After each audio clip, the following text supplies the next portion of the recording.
Are there any more questions from the audience? Yeah, I have a question. Are we on candid camera? Excuse me? I mean, is this a joke? 300 million people in America, and this is our only hope?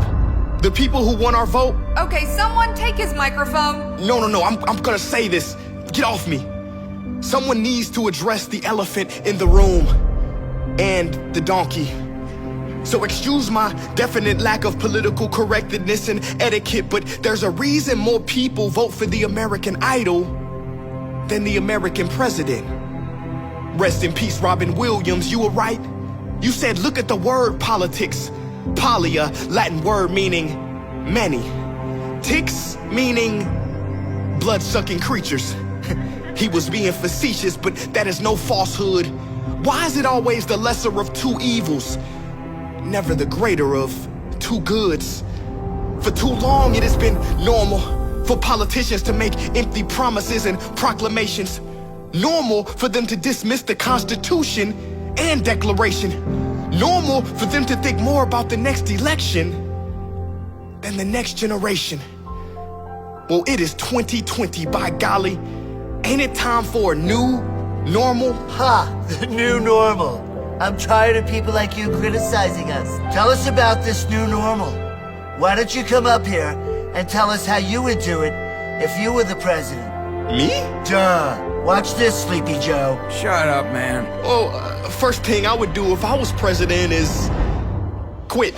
See, I knew he was a coward. Let me finish. See, the word president literally means preside over or sit before. I would quit my position of being everybody's superior. I would sit together with the people as equals. Next, I would take Congress back to kindergarten. See, I knew he was slow. Wait, what do you mean? Well, see, everything government needs to know they should have learned in kindergarten. Think about it. Our climate policy should be based on the kindergarten philosophy of clean up your own mess and put things back how you found them. Our foreign policy should be don't hit people. Economic strategy, yeah, play fair, and if you hurt someone, make it better. In our domestic policy, hold hands and stick together. Even though we'd have kindergarten policies, if I was president, I would use a lot of adult language. Some people may be offended, but I wouldn't budge.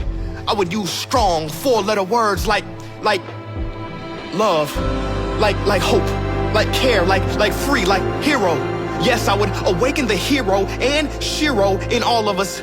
Because change rarely comes from Washington. The stimulus checks will always bounce in the long run and come back insufficient funds, because you cannot stimulate a country until you stimulate the hearts.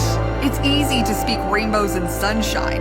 Where would you stand specifically on key issues? You know, I'm glad you brought that up. See, if I was president, my key issues wouldn't be getting rid of TikTok.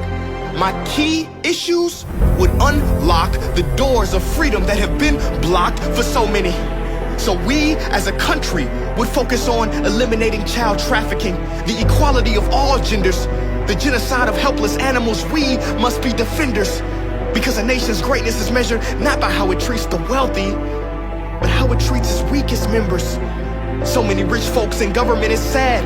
See, they've been worried more about securing the bag than securing us from a crash. How dare you? Sir, don't get mad. Everyone should be able to prosper, not just the prosperous.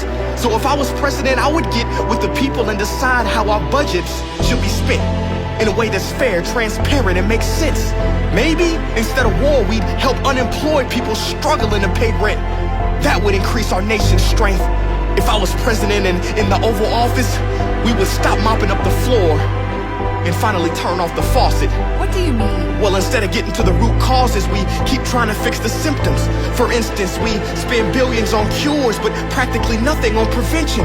You guys talk about healthcare, but refuse to mention the broken food system. Dudes, listen, COVID wouldn't have killed so easily and with such frequency had we not had the pre-existing epidemic of obesity. What's the reasoning 21 ingredients are in this McDonald's fry? Don't you see our fast food has given us short lives? Guys, do you even care? Or maybe you're not aware that children born in the year 2000 will be the first generation with a shorter lifespan than their parents. We should be embarrassed. If I was president, universal wellness will be at the top of our list. Doctors will be paid to keep you healthy, not just treat you when you're sick. And as far as mental health, we would work fast to pass a bill. Cause this next fact is sad but real. Did you know more soldiers die from suicide when they come home compared to those killed on the battlefield? It is so much we have to rebuild. As far as women go, they should be free to make their own choices for their own bodies. Men should never regulate it.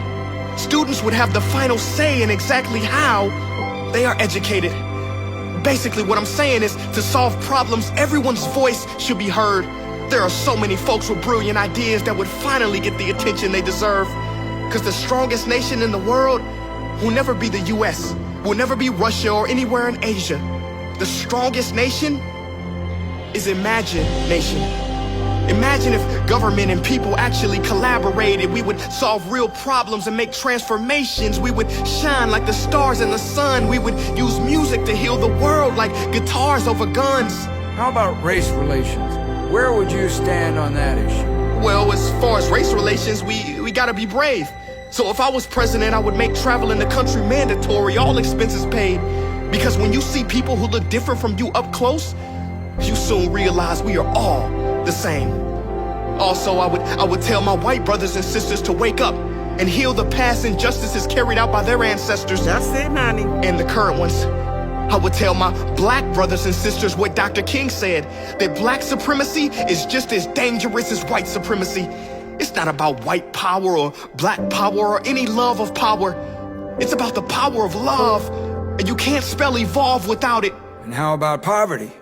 How would you solve that one? When it comes to poverty, that's easy. $200 billion worth of food thrown away each year. Instead of trash cans, put it into the empty stomachs of the needy. Stop being greedy. Everyone has a right to be fed. In the US, there are 5 empty homes for each person without one. Everyone has a right to a roof over their head. He's talking about communism. No, sir. I ain't talking about communism or socialism. I'm talking about humanism. My inspiration is not Karl Marx, it is the human heart. Plus, don't you call yourselves Christian? Well, at the end of your life, you will stand in front of God. He won't care if you won some high office. Believe me, he will say, yeah, congratulations. But when I was hungry, you didn't feed me. When I was naked, you didn't clothe me. I had no house and you gave me no shelter. Guys, have we forgotten about our sisters and brothers? I mean, the meaning of life is to take care of each other. Yo, which camera is on me? This one? Look, America. My ancestors came to this country on slave ships. Maybe yours came on immigrant ships. Whatever the original ship, we're in the same boat now, and it's sinking. It is a dark time for us all. It's hard, but it is only in the darkness that we see the stars. We must not turn on each other, but to each other. Give up our pride. Left wing, right wing, a bird with only one wing can't fly, or flies in circles. Forget the labels. We've tried everything, from politics to riots, rallies, marches, protests, and they've all played a role. But now, today we need something bold. We need each and every soul to wake up, to look deep in your core. What problem does your heart want to solve? Do not ignore. Because when we all answer the call, we open a new door that elevates humanity and creates a new normal that we have never seen before. I wish there were mirrors in every voting booth. Because the truth is, we have always been and always will be the ones we are waiting for. Right there.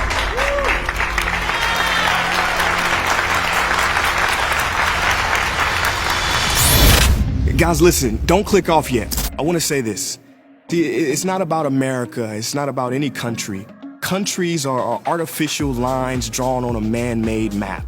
There's one world, and it is up to us to come together and bring this world to where it needs to be. I know it can seem hopeless at times, but it isn't. Speak up, use your voice, vote. And despite what you may see on TV, there are people doing good. I worked on this project with an organization called the Elevate Prize Foundation. They award $5 million each year to individuals and organizations that are working hard to solve problems to change this world. Not only do they give them funding, but they give them access to mentors and coaches and help them build a huge following. This year, they have selected 10 winners. They are amazing people, amazing heroes, and I want you to check them out. You can make a difference by supporting their work, following their journey, and sharing what they are doing in this world. The time is now to come together. The time is now to awaken the hero in all of us. I want you to go to elevateprize.org and learn more. Peace.